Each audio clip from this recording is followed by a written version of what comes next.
আসসালামু আলাইকুম ওরহমতুল্লাহি ওবরাকাতুহু। আমি যে টপিকটা নিয়ে আজকে আলোচনা করব সেটা হচ্ছে prophetic mindset through the lens of সিরা or through the lens of সুন্নাহ। রাসূল সাল্লাল্লাহু আলাইহি ওয়াসাল্লাম ওনার মাইন্ডসেট কেমন ছিল? মাইন্ডসেট শব্দটার সাথে আমরা মোটামুটি পরিচিত না, সবাইকে বলেন মাইন্ডসেট মানে কি? মনস্তত্ত্ব, তাই তো? মানুষের মেন্টাল অ্যাটিটিউড, সে যেভাবে ভাবে, যেভাবে চিন্তা করে, একটা মানুষ তার চারপাশের জগৎটাকে যেভাবে দেখে, যেভাবে ভাবে, যেভাবে চিন্তা করে এবং যেভাবে সে সিদ্ধান্ত নেয়, এটাকে বলে তার mindset, the way of thinking. তো রাসূলুল্লাহ সাল্লাল্লাহু আলাইহি ওয়া আলিহি ওয়াসাল্লামের মাইন্ডসেট কেমন ছিল? তিনি বিভিন্ন সিচুয়েশনে কিভাবে ওই সিচুয়েশনটাকে ডিল করতেন, ওনার অ্যাপ্রোচ কেমন ছিল, কোন পরিস্থিতিতে কিভাবে রিয়্যাক্ট করতেন, কিভাবে রেসপন্স করতেন, কিভাবে থিঙ্ক করতেন, কিভাবে ডিসিশন মেকিং করতেন, এই টোটাল বিষয়টাকে আজকে আমরা prophetic mindset through the lens of সিরাতে কভার করবার চেষ্টা করবো ইনশাআল্লাহ। একটু ভারী টপিক, তারপরে খুব সহজ করে উপস্থাপন প্রেজেন্টেশন করতে পারলে এটা বোঝা যাবে ইনশাআল্লাহ বিইذনিল্লাহ। তাহলে আমি প্রায়ই রাসূল সাল্লাল্লাহু আলাইহি ওয়াসাল্লামের মাইন্ডসেট বোঝানোর জন্য সিরাতে ঢুকে যাব, মানে রাসূল সাল্লাল্লাহু আলাইহি ওয়াসাল্লামের আসিরা আল আতিরা আল মুবারাকা, ওনার বায়োগ্রাফিতে প্রবেশ করব এবং সেখান থেকে রেফারেন্সগুলো শেয়ার করব আপনাদের সাথে, এবং সুন্নাহ থেকে রেফারেন্স শেয়ার করব, যাতে করে আমাদের কাছে ক্লিয়ার হয় যে ওনার মাইন্ডসেটটা কেমন, দৃষ্টিভঙ্গি কেমন। আমরা অনেকে বলি না যে দৃষ্টিভঙ্গি বদলান তো জীবন বদলে যাবে, এটা বলি না আমরা? তার মানে এটা খুব গুরুত্বপূর্ণ, মাইন্ডসেট খুব গুরুত্বপূর্ণ। আমরা প্রফিটিক মাইন্ডসেট নিয়ে কথা বলবো ইনশাআল্লাহ। আমি আমার রিসার্চে 12টা মাইন্ডসেট খুঁজে পেয়েছি, based on my personal research. আরও কিছু মাইন্ডসেট থাকতে পারে, কিন্তু মেইনলি ঘুরে ফিরে এই 12টার মধ্যেই সীমাবদ্ধ রাসূল সাল্লাল্লাহু আলাইহি ওয়াসাল্লামের মাইন্ডসেট।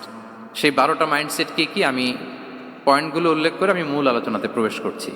প্রথম হচ্ছে গড সেন্ট্রিক মাইন্ডসেট, 2 নম্বরে ভিশন ওরিয়েন্টেড, 3 নম্বরে উইজডম ড্রিভেন, 4 নম্বরে রিফর্ম সেন্ট্রিক, 5 নম্বরে ওপেন মাইন্ডেড, 6 নম্বর এন্টারপ্রেনাল, 7 নম্বর কনসিডারেট, 8 নম্বর ট্রান্সপারেন্ট, 9 নম্বর এপ্রিসিয়েটিভ, 10 নম্বর হচ্ছে ফ্লেক্সিবল, 11 নম্বর অপটিমিস্টিক, 12 নম্বর হচ্ছে রেজিলিয়েন্ট।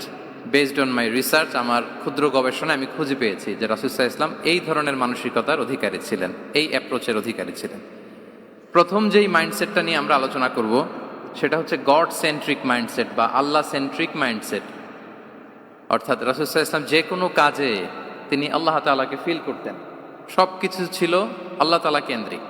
যাই তিনি করতেন না কেন, একজন মহান সত্তার সন্তুষ্টির জন্যই তিনি সেটা করতেন। তিনি কে? আওয়াজ করে বলুন, তিনি কে? আল্লাহ সুবহানাহু ওয়া তাআলা। তার সন্তুষ্টির জন্যই তিনি সব কিছু করতেন এবং সব সময় তিনি এটা ফিল করতেন যে আমার আসল ভরসা স্থল হচ্ছে আল্লাহ তাআলা। আসল ভরসা স্থল কে? আল্লাহ তাআলা। এবং আল্লাহকেই তিনি ওনার নিজের অভিভাবক হিসেবে সবসময় চিন্তা করতেন এবং তার দয়ার পরশেই যে আমরা বেঁচে আছি, তিনি যে আমাকে আগলে রেখেছেন, সার্বক্ষণিক এটাকে মনের মধ্যে ধারণ করা, সবসময় এই চিন্তাটা ভেতরে লালন করা, এটাকেই বলে গড সেন্ট্রিক মাইন্ডসেট বা আল্লাহ সেন্ট্রিক মাইন্ডসেট। এই মাইন্ডসেটের অধিকারী যদি আপনি হতে পারেন, আপনি একটা ডিভাইন পাওয়ার শিল্ডের ভেতরে থাকবেন, একটা ডিভাইন প্রোটেকশনে থাকবেন। চারিদিকে তুফান, ঝঞ্ঝা, ঝড়, অনেক কিছু, কোনো কিছু আপনাকে স্পর্শ করবে না, কারণ আপনার গড সেন্ট্রিক মাইন্ডসেট আছে। একটা মহা শক্তিধর সত্তার সাথে আপনার সংযোগায়ন আছে, কানেক্টিভিটি আছে। সো প্রথম মাইন্ডসেটটা হচ্ছে গড সেন্ট্রিক মাইন্ডসেট। রাসূল সাল্লাল্লাহু আলাইহি ওয়াসাল্লাম সবসময় সব কিছু আল্লাহ তাআলার সন্তুষ্টির জন্য করতেন এবং তিনি ভাবতেন আমার কেউ না থাক, আল্লাহ আছে। যার কেউ নাই তার কে থাকে? আল্লাহ আছে। এটাই হচ্ছে গড সেন্ট্রিক মাইন্ডসেট। আসুন আমরা সিরাতের ভেতরে ঢুকে যাই, যেহেতু আমরা বলেছি থ্রু দ্য লেন্স অফ সিরা। সিরাতের পরতে পরতে, সুন্নাহর পরতে পরতে আমরা দেখব যে তিনি গড সেন্ট্রিক মাইন্ডসেটের অধিকারী ছিলেন কিনা। আল্লাহর হাবিব সাল্লাল্লাহু আলাইহি ওয়া আলিহি ওয়াসাল্লাম একবার একটা যুদ্ধ থেকে ফেরার পথে মরুভূমির মাঝখানে সেনাবাহিনীকে থামিয়ে বিশ্রামের ঘোষণা দিলেন যে তোমরা একটু বিশ্রাম নাও। তো উনি একটা গাছের নিচে বিশ্রামের জন্য গেলেন এবং সেখানে গাছের ডালে ওনার তলোয়ারটা ঝুলিয়ে রাখলেন, ঝুলিয়ে বিশ্রাম নিতে লাগলেন, ঘুমিয়ে পড়লেন। হঠাৎ এক বেদুইন এসে রাসূল সাল্লাল্লাহু আলাইহি ওয়াসাল্লামের এই কোষবদ্ধ তলোয়ারটা কোষমুক্ত করে এরকম হাতে নিল। রাসূল সাল্লাল্লাহু আলাইহি ওয়াসাল্লাম ঘুম থেকে জেগে উঠলেন। এবার বেদুইন বলতে আরম্ভ করলো, মাইয়ামনাউকা মিন্নি, এই মুহাম্মদ তোমাকে এবার কে বাঁচাবে বলো, এই তো আমার হাতে তলোয়ার, কে বাঁচাবে? সাথে সাথেই আল্লাহর হাবিব সাল্লাল্লাহু আলাইহি ওয়া আলিহি ওয়াসাল্লাম উনি উত্তরে বললেন আল্লাহ। উত্তরে কি বললেন?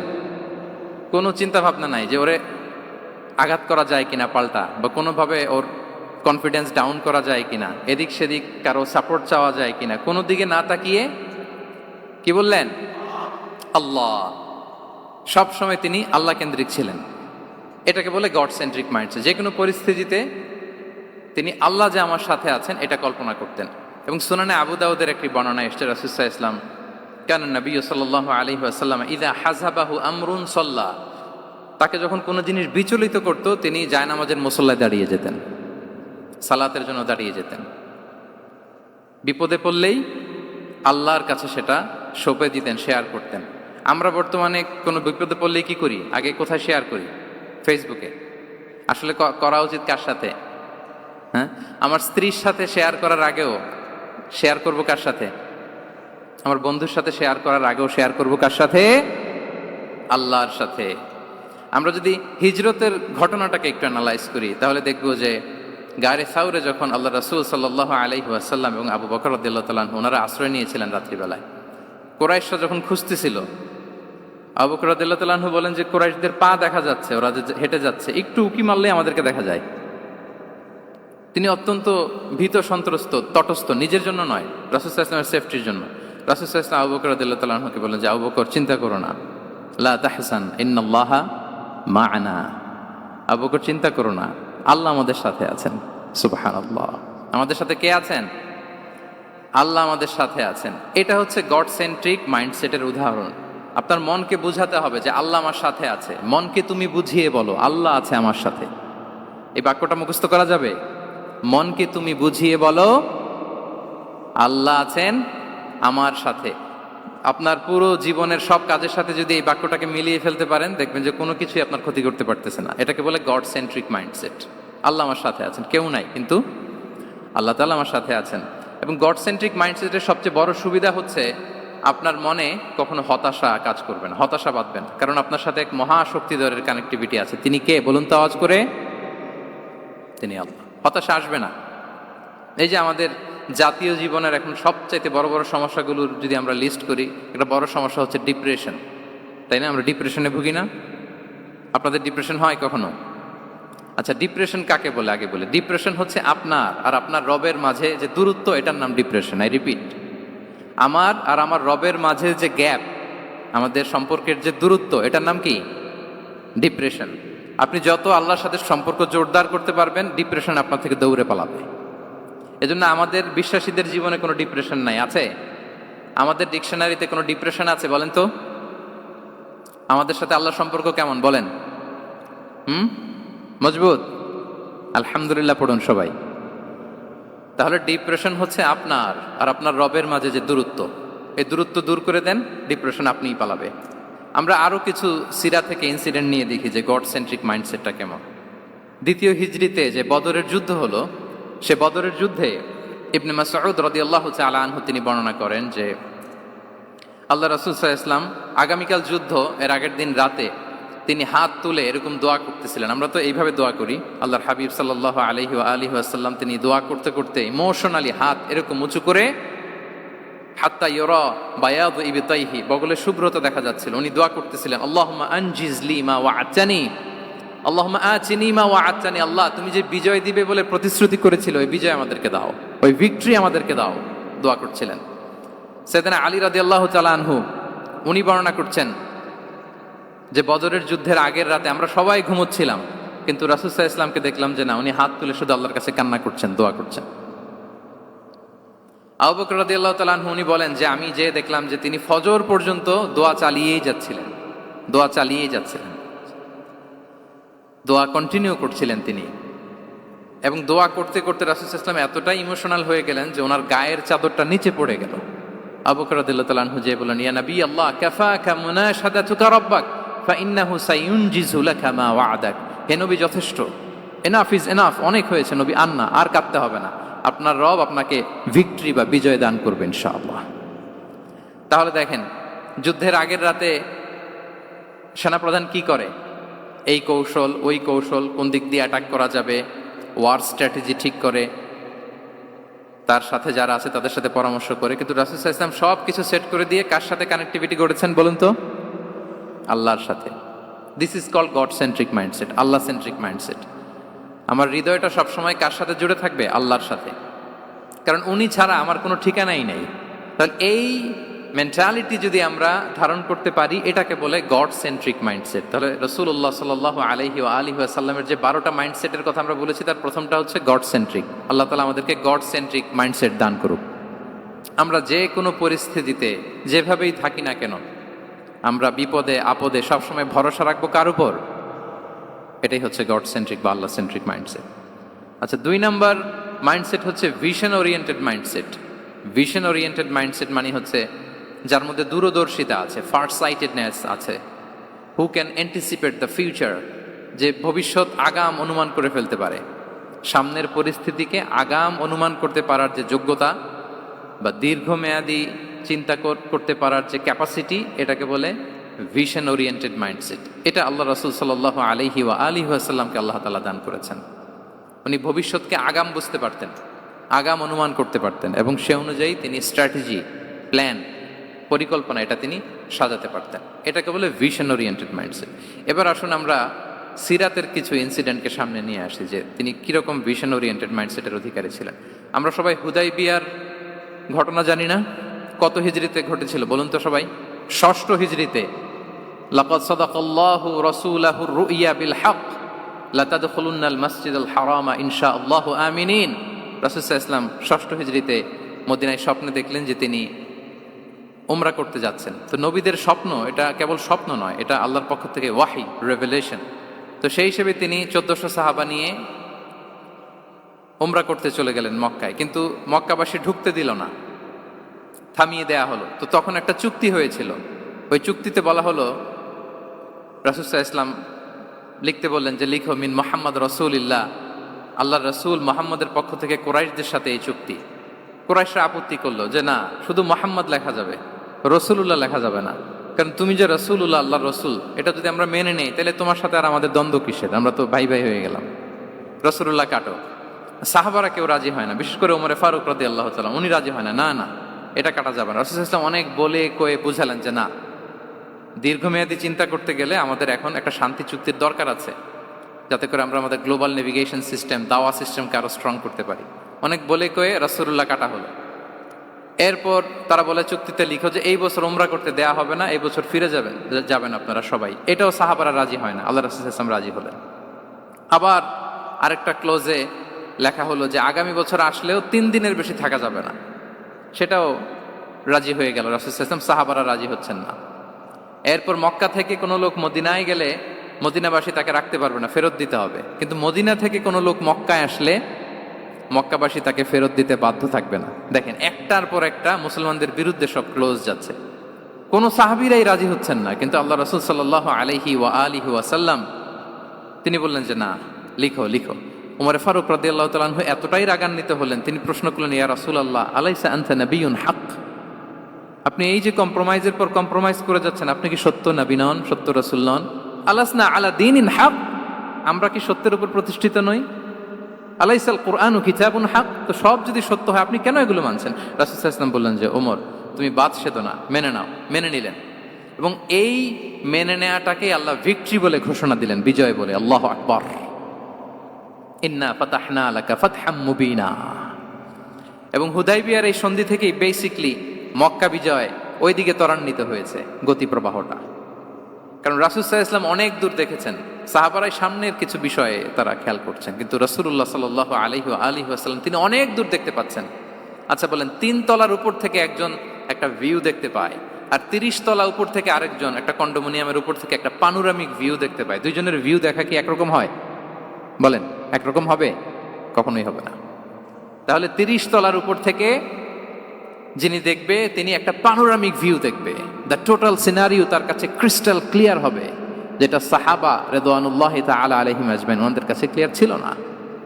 এবং ঠিকই এই যে এটাতে বেশি দিন স্থায়ীও হয়নি, 6ষ্ঠ হিজরি থেকে 8ম হিজরি, মাত্র 3 বছরের ব্যবধানে রাসূল সাল্লাল্লাহু আলাইহি ওয়াসাল্লাম যত রিজিওনাল সুপার পাওয়ার ছিল, ওয়ার্ল্ড সুপার পাওয়ার ছিল, পার্সিয়ান এম্পায়ার, তারপর Roman empire, Byzantine empire, Egyptian empire, সব এম্পায়ারদের কাছে চিঠি পাঠিয়েছেন, সালামুন আলা মান ইত্তাবা আল হুদা আসলিম তাসলাম। এবং ইসলামের এক্সপান্ড হয়েছে। ওনার গ্লোবাল নেভিগেশন সিস্টেম উনি চালু করেছেন। এর কারণ কি? উনি ছিলেন ভিশন ওরিয়েন্টেড মাইন্ডসেটের অধিকারী, দূরদর্শী, অনেক দূর দেখতে পেতেন, অনেক দূর তিনি দেখতে পেতেন, দীর্ঘমেয়াদী তিনি পরিকল্পনা করতে পারতেন। এটা হচ্ছে ভিশন ওরিয়েন্টেড মাইন্ডসেট যারা হয় তাদের ক্যারেক্টারিস্টিক্স বা ফিচার। আরও একটা উদাহরণ দেই। আপনারা কি বলতে পারেন আবিসিনিয়াতে নবুয়তি কত সালে সাহাবারা হিজরতে গিয়েছিল? বলতে পারবেন কেউ? হ্যাঁ, নবুয়তি কত সালে? 5ম সালে। হ্যাঁ, নবুয়তি 5ম বছর ওনারা আবিসিনিয়াতে, বর্তমানে যেটা ইথিওপিয়া বা ইরিত্রিয়া, সেখানে সাহাবারা হিজরতে গিয়েছিলেন। এবং আবিসিনিয়াতে এই যে হিজরতে গেল, তারা সবাই মিলে ফিরে এসেছিল মদিনায় কবে? এটা কি কেউ জানেন? আল্লাহু আকবার, মাশাআল্লাহ মাশাআল্লাহ। বসুন। খায়বার বিজয়ের দিন এসেছিলেন। আবিসিনিয়াতে যারা হিজরতে গিয়েছিলেন তারা মদিনায় ব্যাগ এন্ড ব্যাগেজ সব কিছু নিয়ে খায়বার বিজয়ের সময়, মানে 7ম হিজরিতে এসেছিলেন। তো রাসূল সাল্লাল্লাহু আলাইহি ওয়াসাল্লাম যখন মক্কা থেকে মদিনায় হিজরত করলেন, সব সাহাবারা মদিনায় চলে আসছেন। মদিনায় এখন একটা ইসলামিক সোসাইটি, ইসলামিক স্টেট। বদরের যুদ্ধে মুসলমানদের বিজয়, খন্দকে বিজয়, খন্দক তো 5মে। তারপরে ওনারা কেন আসে না বলেন তো? আসেনি। 7ম হিজরিতে এসেছেন। জাফর রাদিয়াল্লাহু তাআলা আনহুর নেতৃত্বে, সাইয়েদনা আলী রাদিয়াল্লাহু তাআলা আনহুর আপন ভাই, বড় ভাই, ওনার নেতৃত্বে যখন 7ম হিজরিতে ওখানে যাওয়ার 15 বছর পর যখন তারা সবাই ফিরলেন, রাসূল সাল্লাল্লাহু আলাইহি ওয়াসাল্লাম এত খুশি হলেন, তিনি বললেন, মা আদরি বিআইয়িহিমা আনা আফরাহ বিফাতহি খাইবার আও বিকুদুমি জাফর। আমি কোনটাতে বেশি খুশি আজকে আমি জানি না, খায়বার বিজয়ে বেশি খুশি না আমার ভাই জাফরকে পেয়ে বেশি খুশি। আল্লাহু আকবার, এত খুশি হয়েছিলেন। তো এখন এমনি তো মনে প্রশ্ন জাগে যে রাসূল সাল্লাল্লাহু আলাইহি ওয়াসাল্লাম যখন মদিনায় চলে আসলেন, কোরআনের আয়াতগুলো নাজিল হয়, সালাত ফরজ হলো, জাকাত আসলো, সব হলো, একটার পর একটা হচ্ছে, ইসলামিক স্টেট, তো ওনারাই কেন আবিসিনিয়াতে পড়ে আছেন? প্রশ্ন জাগে না? ওই সময় একটা ক্রাইসিস মোমেন্ট ছিল, তখন ওনারা গিয়েছিল আবিসিনিয়াতে, কিন্তু আসে না কেন? ওনারা এসেছেন 7ম হিজরিতে। এর কারণ আবিসিনিয়ায় কিছু মুসলিমদেরকে রেখে দেওয়া, এটা রাসূলুল্লাহ সাল্লাল্লাহু আলাইহি ওয়াসাল্লামের প্ল্যান বি ছিল। কি ছিল? Plan B. রাসূল সাল্লাল্লাহু আলাইহি ওয়াসাল্লাম অপেক্ষা করছিলেন যে মদিনাকে প্রথমে ইন্টারনাল যত থ্রেট আছে এগুলো থেকে মুক্ত করতে হবে, এরপরে মদিনাকে যত এক্সটার্নাল থ্রেট আছে এগুলো থেকে মুক্ত করতে হবে। সব যখন মুক্ত করে উনি দেখলেন যে না, মদিনা সেফ জোন, এখন আর আলাদা একটা বেজ, একটা এক্সট্রা সেফ জোন বা এডিশনাল বেজ আমার কোথাও দরকার নাই, তখনই তিনি লোক পাঠালেন যে যাও, জাফরের নেতৃত্বে আবিসিনিয়ায় যারা হিজরত করেছে তারা সবাই মদিনায় চলে আসো। সুবহানাল্লাহ বিহামদি।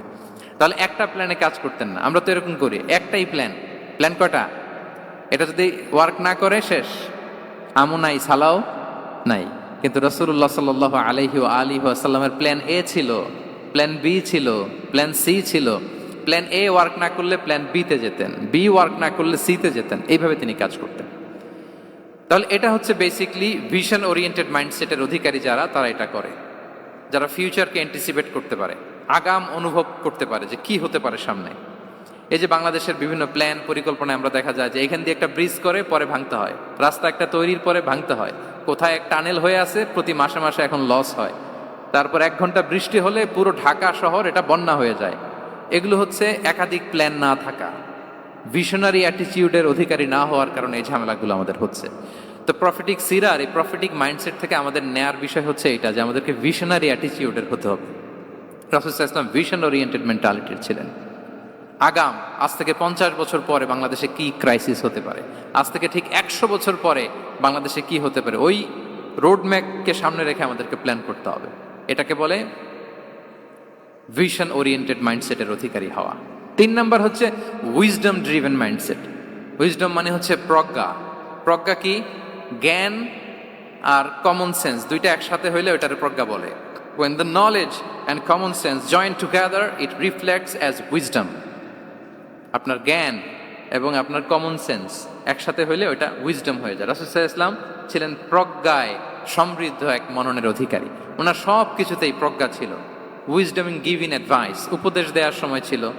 উইজডম ইন পলিসি মেকিং এর সময় সেখানে প্রজ্ঞা ছিল। Wisdom in action, strategic plan, কোনো স্ট্র্যাটেজিক প্ল্যানের ক্ষেত্রে প্রজ্ঞা ছিল। রাসূল সাল্লাল্লাহু আলাইহি ওয়াসাল্লাম একই প্রশ্নের উত্তর এক একজনকে এক একভাবে দিতেন। অনেক সাহাবারা জিজ্ঞেস করতেন যে রাসূলুল্লাহ, একই প্রশ্ন, একে বললেন এইটা, ওরে বললেন ওইটা, ওরে বললেন আরেকটা, এটা কেন? তো রাসূল সাল্লাল্লাহু আলাইহি ওয়াসাল্লাম বললেন যে আমি জানি ওর কিসে ঘাটতি, আমি জানি ওর কি প্রয়োজন, আমি জানি ওকে কোন নাসিহাটা দিলে কাজ করবে, ফলে এক একজনকে আমি এক একভাবে ক্লারিফাই করেছি। আল্লাহু আকবার। This is called wisdom. আচ্ছা, উইজডম, রাসূল সাল্লাল্লাহু আলাইহি ওয়াসাল্লাম যে উইজডম ড্রিভেন মাইন্ডসেটের অধিকারী ছিলেন, এটার কয়েকটা এক্সাম্পল আমরা সিরাত থেকে দেখি। মক্কা বিজয় হয়েছে কত হিজরিতে? অষ্টম হিজরিতে যখন মক্কা বিজয় হলো, তখন রাসূল সাল্লাল্লাহু আলাইহি ওয়াসাল্লাম আম্মাজান আয়েশার সাথে গল্প করছিলেন আর বলছিলেন, আয়েশা, লাউলা হাদাসাতু আহদি কওমিকা বিল কুফরি লানাকাতুল কাবাতা ওয়ালা জাআলতুহা আলা আসাসি ইব্রাহিম। আয়েশা, তোমার এই মক্কাবাসী, তোমার এলাকার লোকজন যদি একটা কেওস সৃষ্টি না করতো, তাহলে কাবার যে আসল শেপ, আমি ওই আসল শেপে এটাকে ফেরত নিতাম, কিন্তু নিতে গেলে এখন একটা ঝামেলা বাঁধবে, এজন্য নিব না। ব্যাপারটা হচ্ছে, আমরা এখন যে কাবাটাকে দেখি এটা হচ্ছে স্কয়ার আকৃতির। স্কয়ার মানে কি? বর্গাকৃতি, তাই তো? বর্তমান কাবা কোন আকৃতির বলেন তো? একটা বড় কিউবের সাইজ না? দূর থেকে দেখলে মনে হয় একটা বড় কিউবের সাইজ, কিউবের আকৃতি মানে স্কয়ার, চতুর্ভুজ। কিন্তু সাইয়েদানা ইব্রাহিম আলাইহিস সালাম যে কাবা নির্মাণ করেছিলেন, এটা কিন্তু এরকম কিউব ছিল না, ওইটা ছিল রেক্ট্যাঙ্গেল। রেক্ট্যাঙ্গেল ছিল, মানে আয়তাকৃতির ছিল, এরকম লম্বা। এই যে এই টেবিলটা যেরকম, টেবিলের যে শেপ এরকম ছিল, এরকম লম্বা কাবাঘর ছিল আয়তাকৃতির। কিন্তু এখন এটা কমে স্কয়ার আকৃতির হয়ে গেছে। এর কারণটা কি? কাবা একবার ওখানে অগ্নিকাণ্ড ঘটার কারণে ধ্বংস হয়েছিল, ফলে কাবাকে আবার রিনোভেশন করা লেগেছিল, পুনর্নির্মাণ। তো কুরাইশরা সিদ্ধান্ত নিয়েছিল, কাবা পুনর্নির্মাণে আমরা কোনো হারাম টাকা ইউজ করব না, যার কাছে যত হালাল টাকা আছে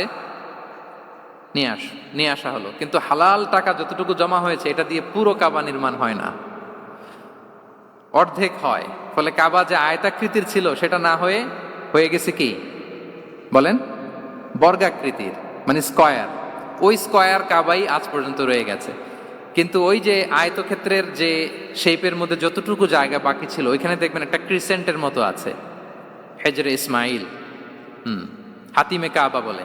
ওইটার ভিতরে নামাজ পড়া আর কাবার ভিতরে নামাজ পড়া একই হুকুম। ওইটার ভিতরে নামাজ পড়া আর কাবার ভিতরে নামাজ পড়া কি একই হুকুম। ফলে ওই হাতিমের ভেতরে ফরজ সালাত আদায় হয় না, নফল সুন্নাত পড়া যায়। এমনকি কাবার ভেতরেও ফরজ সালাত আদায় করলে আদায় হবে না, কারণ নামাজের ফরজের মধ্যে একটা ফরজ হচ্ছে ইলা জিহাতিল কাবা, টু দ্য ডাইরেকশন অফ কেবলা। আপনার কেবলা মুখী হইতে হবে না। আপনি তো কাবার ভিতরে ঢুকে গেছেন, এখন কাবা কোন দিকে? কাবা তো নাই, বের হইতে হবে। বের হয়ে কাবা মুখী হলে সালাত হবে। I think you got the point.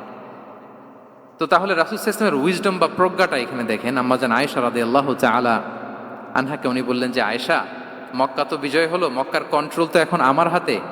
চাইলে আমি কাবাকে ভেঙে সেই ইব্রাহিম আলাইহিস সালামের যে বেইজ, ওরকম লম্বা করে শেপ দিতে পারি, কিন্তু দিব না। কেননা দিলে মক্কা একটা ক্যাওস হতে পারে। কি হতে পারে? কারণ তারা একেবারে ভেরি রিসেন্ট মুসলমান হয়েছে, তারা না বুঝেই বলবে যে সেই আদি কাবা, মোহাম্মদ এই কাবার অপমান করেছে, কাবাকে ভুলুণ্ঠিত করেছে, সম্মানকে নষ্ট করেছে, এরকম একটা কোশ্চেন রাইজ করতে পারে। এই জন্য আমি করলাম না। সুবহানাল্লাহ।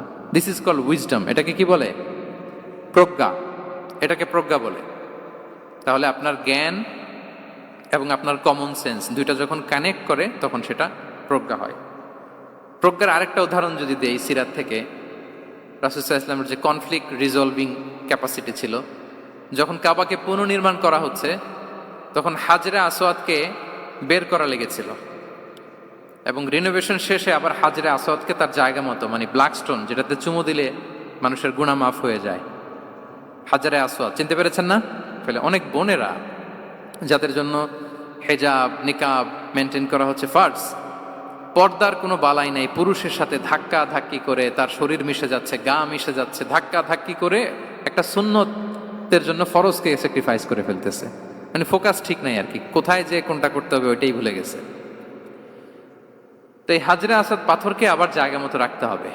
এখন কে রাখবে, এই নিয়ে মারামারি মক্কায়।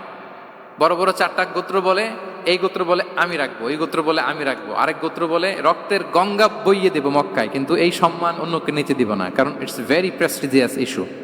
যা আমাদের গোত্র এই ব্ল্যাক স্টোন হাজরে আসওয়াদকে নিয়ে জায়গা মতো রেখেছে, এটা কাউকে দিব না। তো সবাই যখন মারমুখী, তখন আল্লাহ রাসূল সাল্লাল্লাহু আলাইহি ওয়া আলিহি ওয়াসাল্লাম তিনি সমাধান দিলেন যে মারামারির দরকার নাই, একটা চাদর নিয়ে আসো। নিয়ে আসা হলো। 4 গোত্রের 4 লিডারকে বললেন চাদরের 4 কোণা ধরো। চারজন চার কোণা ধরলো, রাসূল সাল্লাল্লাহু আলাইহি ওয়াসাল্লাম তিনি পাথরটা নিয়ে মাঝখানে রাখলেন। এবার চার নেতাকে বললো, আসো, জাতীয় চার নেতা চলে আসো, কাবার সামনে চলে আসলো। এরপরে আল্লাহ রাসূল সাল্লাল্লাহু আলাইহি ওয়াসাল্লাম ওনার মোবারক হাত দিয়ে, বরকতময় হাত দিয়ে হাজরা আসওয়াদকে নিয়ে নিজ হাতে রাখলেন। এবার সবাই হ্যাপি, কারণ অংশগ্রহণ করতে পারছে। আসলে সব মূল স্ট্যাটাস কিন্তু চলে গেছে রাসূলের দিকে, নাকি? ওরা তো এটা টাচও করতে পারেনি, পারছে? ওরা চাদর ধরেই হ্যাপি, কিন্তু পাথরটা ধরেছিল কে? রাসূল সাল্লাল্লাহু আলাইহি ওয়াসাল্লাম। চাদরে রেখেছিল কে? রাসূল সাল্লাল্লাহু আলাইহি ওয়াসাল্লাম। চাদর থেকে নিয়ে আবার কাবা ঘরে সেট করেছিল কে? রাসূলুল্লাহ সাল্লাল্লাহু আলাইহি ওয়া আলিহি ওয়াসাল্লাম। এভাবে উনি কনফ্লিক্ট রিজলভ করতেন থ্রু হিজ উইজডম, ওনার প্রজ্ঞার মধ্য দিয়ে। আমরা যদি তায়েফের ঘটনা দেখি, রক্তাক্ত হয়েছেন, পাহাড় রক্ষী ফেরেশতারা এসে বলেছে, রাসূলুল্লাহ জাস্ট অর্ডার করেন, আমরা কলাপস করবো এমনভাবে the entire Taif city will be collapsed, একেবারে স্ম্যাশ করে দিব, পাউডার হয়ে যাবে।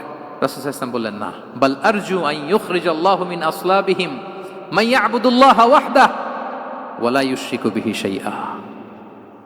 তিনি বললেন, না, ওদেরকে ধ্বংস করে দিও না, ওদেরকে ধ্বংস করলে লা ইলাহা পড়বে কে? সুবহানাল্লাহ। কি উইজডম ড্রিভেন ছিলেন উনি। উনি বলেন যে আমি আশা করি, প্রত্যাশা রাখি, দোয়া করি যে ওরা আমাকে প্রত্যাখ্যান করেছে, কিন্তু ওদের যে নেক্সট জেনারেশন, ওরা সাক্ষী দেবে আশহাদু আল্লাহ ইলাহা ইল্লাল্লাহ ওয়া আশহাদু আন্না মুহাম্মাদার রাসূলুল্লাহ। এবং তাই হয়েছে। এখন তায়েফে যান, চারদিক থেকে আল্লাহু আকবার ধ্বনিতে মুখরিত তায়েফ, এবং এত চমৎকার শহর, এটা একটা ট্যুরিস্ট ডেস্টিনেশন হয়ে গেছে। সৌদি আরবিয়াতে যারা যায়, তায়েফ না গেলে লোকদের ভালো লাগে না।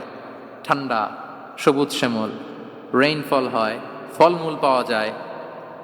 আব্দুল্লাহ ইবনে আব্বাস রাদিয়াল্লাহু তাআলা আনহুর স্মৃতিধন্য মসজিদ আছে, অনেকগুলো ইউনিভার্সিটি আছে, ইসলামিক ইনস্টিটিউশন আছে। এই যে নয়নাভিরাম তায়েফ, এটা রাসূল সাল্লাল্লাহু আলাইহি ওয়াসাল্লামের উইজডমের ফসল। ওই দিন যদি রাগের চোটে বলতো যে হ্যাঁ দাও, স্ম্যাশ করে দাও, তাইলে এই যে যারা শাহাদা পড়েছে, মুসলিম হয়েছে, এটা কিন্তু হতো না। তাহলে এটা হচ্ছে রাসূল সাল্লাল্লাহু আলাইহি ওয়াসাল্লামের প্রজ্ঞার একটা উদাহরণ। আর একটা উদাহরণে যাই। রাসূল সাল্লাল্লাহু আলাইহি ওয়াসাল্লাম যখন আকাবার দ্বিতীয় শপথ করে ফেললেন ইয়াসরিববাসীর সাথে, তখনও মদিনা হয়নি, তো তখন মদিনাবাসী বলল যে রাসূলুল্লাহ, আপনি তো এখনো হিজরত করবেন না, তো আমাদেরকে কোরআন শিখাবে কে, সালাত শিখাবে কে? আপনি একজন দায়ী পাঠান, আমাদের সাথে একজন টিচার দেন। রাসূল সাল্লাল্লাহু আলাইহি ওয়াসাল্লাম তখনও মদিনাতে হিজরতে যাননি, আমাদের সাথে একজন দায়ী পাঠাবেন। তো রাসূল সাল্লাল্লাহু আলাইহি ওয়াসাল্লাম একজনকে দায়ী হিসেবে পাঠিয়েছিলেন। বলেন ওই দায়ীর নাম কি? কি নাম? মুসআব ইবনে উমাইর রাদিয়াল্লাহু তাআলা আনহু, যিনি উহুদের যুদ্ধে শহীদ হয়েছিলেন, উনাকে পাঠিয়েছিলেন। দেখেন, উনি আবু বকর রাদিয়াল্লাহু তাআলা আনহুকে পাঠান নাই, পাঠিয়েছেন ওমর ফারুককে, ওসমান রাদিয়াল্লাহু তাআলা আনহু, আলী রাদিয়াল্লাহু তাআলা আনহু, কাউকে পাঠাইছেন? কারে পাঠালেন? মুসআবকে। এর কারণ হচ্ছে উনি দেখতে খুব স্মার্ট ছিলেন, খুব ড্যাশিং ফেসের অধিকারী ছিলেন, মক্কার এলিট ফ্যামিলির একজন যুবক ছিলেন, এবং উনি সবচাইতে দামি দামি পারফিউম কালেক্ট করে ওইটা দিতেন। উনি মক্কার কোনো রাস্তা দিয়ে হেঁটে গেলে লোকজন বুঝতো এই রাস্তা দিয়ে কিছুক্ষণ আগে হেঁটে গিয়েছে মুসআব ইবনে উমাইর। সুবহানাল্লাহ। আমরা বাংলায় বলি না যে আগে দর্শনদারি পরে গুণবিচারী? এই কথাটার সাথে পরিচিত আপনারা? আগে দর্শনদারি পরে গুণবিচারী। আল্লাহ তাআলা এক একজনকে আমাদেরকে এক এক অবয়বে সৃষ্টি করেছেন। হুয়াল্লাযী ইউসাউবিরুকুম ফিল আরহামি কাইফা ইয়াশা। আল্লাহর একটা নাম হচ্ছে তিনি আল মুসাউবির, দ্য ডিজাইনার।